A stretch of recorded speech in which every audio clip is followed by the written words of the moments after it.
The Joe Rogan Experience. What's really wild is there's this massive history of human usage, right? It goes back thousands and thousands of years.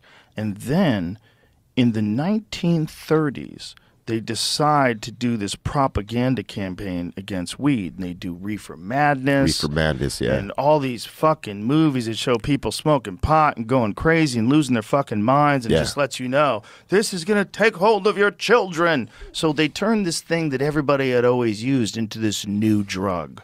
Yeah. And they called it marijuana. And you know as well as I know, that's not that's a name for a wild Mexican tobacco. Yeah. They came up with a name and attached it to cannabis, which people had always used. And they turned it into this scary thing. Yeah. And then they told farmers, like, you could still grow it for hemp, but all this weed smoking shit, this is over, kids. We're going to, we're going to make this illegal. You're going to need a tax stamp for that hemp. And these fucking... They figured out a way to get people to believe that this thing that people had taken forever was fucking dangerous and ruining lives. And that propaganda from the 1930s, from those movies, still works today. Yeah. The momentum of it raised our grandparents raised our parents. Yeah. It's in us. It's like the dumbest shit. It's true.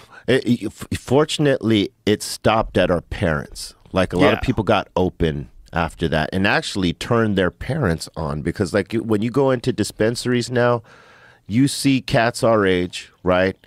And obviously younger people, but you see seniors up in there as well, whether they're in there for edibles or they're going to smoke flower or even concentrates, which trips me out. But again, the old folks like get down with that. But you see it.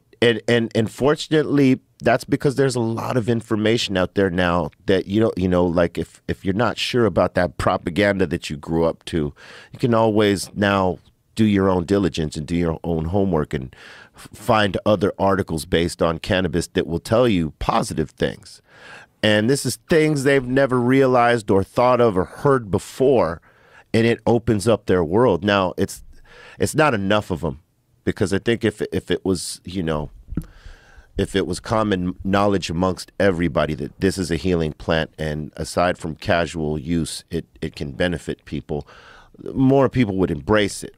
And you see that happening, but it's just slow for some reason still. Everything's slow, man, because we were talking about before. I think people have preconceived notions that they don't want to dismiss. They don't want to let go of. Even when they're confronted with new evidence, they want to still stay, no, weed is for losers. Weed's for goddamn losers. Or gateway. Yeah. It's a goddamn gateway drug. Yeah. Listen, Mr. B-Real, you might be able to do it, but what if my son starts doing ketamine afterwards and fighting with the cops?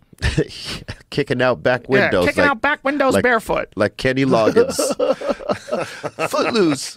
I would say one of his friends turned him on to the ketamine. Yeah. It doesn't have anything to do with weed. It's got nothing to do with weed. But the idea that you couldn't go from alcohol to cocaine is so stupid. Of course you could. Is that a gateway to coke? Because I know a lot of people who drink and they do coke. Yeah. Those things are, one doesn't create the other, stupid. You know what it is? It's a gateway drug. People and your own choices are the gateway. Yeah. Not this or that. That's what's important, right? The people you hang with. Yeah. You can hang with some people that will buy some street coke and put you in a coma. That's right. Yeah.